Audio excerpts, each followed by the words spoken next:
Health is the birthright of every human being. Right thinking carries a message of health.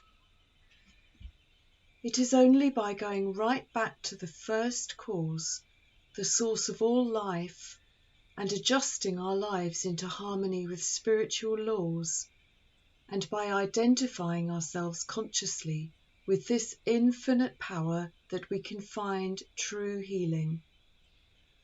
Once this is done, disease and ill health pass away, not to reappear in another form, but leave the life forever.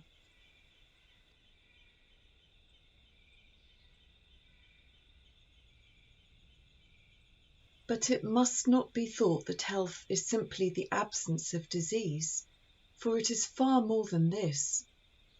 To be well implies a certain flexibility of spirits, or possession of tremendous energy, or at least a supply sufficient for all your needs.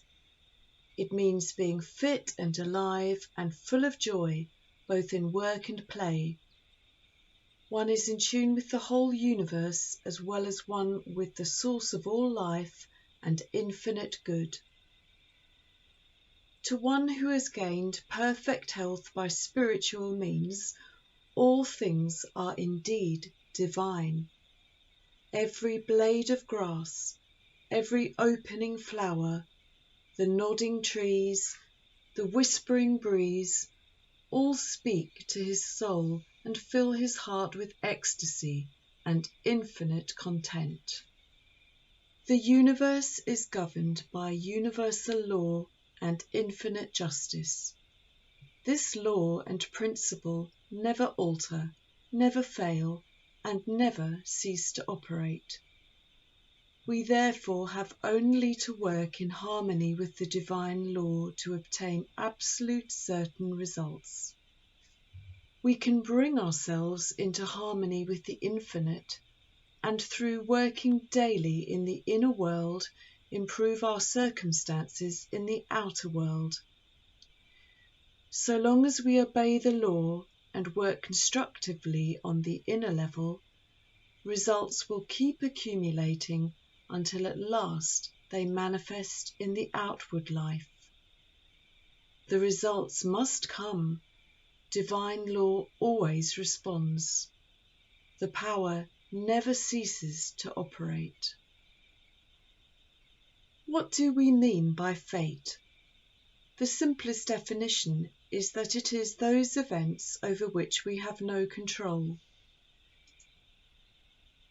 The more we understand the power and effect of our thinking, the less we find in our life that is out of our control. But still there are some things which appear to be quite unavoidable, for instance our parents, date and place of birth, country of origin, death of relatives, and other big events in life. Then again, what man or woman is there who, having reached midlife, has not passed through an experience which defied all his or her powers of mind, body, and soul, all his or her wealth or means, the help of friends, and even frenzied prayers?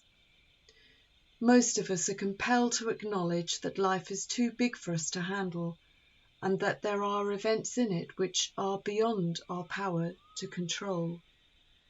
There are learned people who say that nothing happens, that we merely come up against things. They say that life is like a journey on a train, say from London to Edinburgh. The argument is that when we start on the journey, Edinburgh and all that lies between are in existence, and that the reason we cannot see them until we reach them is simply due to limitations of sight. In the same way, it is argued that all the events of our life are already in existence, but we only experience them as we are swept along by life to come up against them one by one. The fact that we cannot see the end from the beginning is due to limitations of consciousness. Every time that we control our thoughts, refusing to let them run in one direction and compelling them to flow into a higher, more positive one, we break free from our bondage. In other words, we master our fate. Lack of self-confidence is a cause of failure to many. They have the ability, they are ambitious, they have ideas, but they lack sufficient trust and belief in their own powers and ability to succeed, which is the priceless possession of all people of achievement. All successful people are splendidly self-confident, and no one who does not possess this spiritual quality, for it is a spiritual quality, can ever succeed.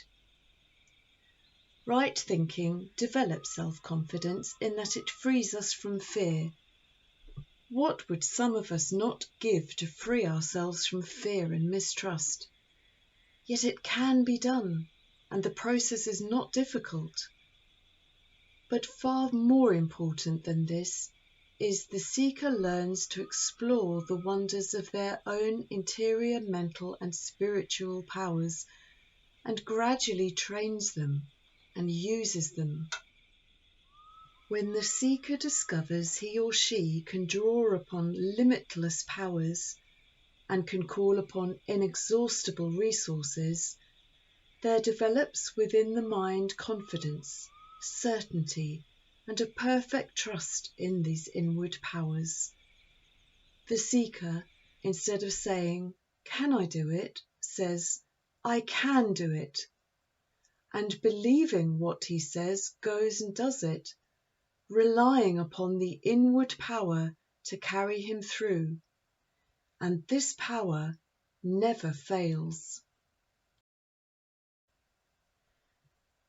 Knowledge of truth not only frees us from fear, making us more confident, it also imparts knowledge and wisdom by which the life can be guided into a lasting and abundant success.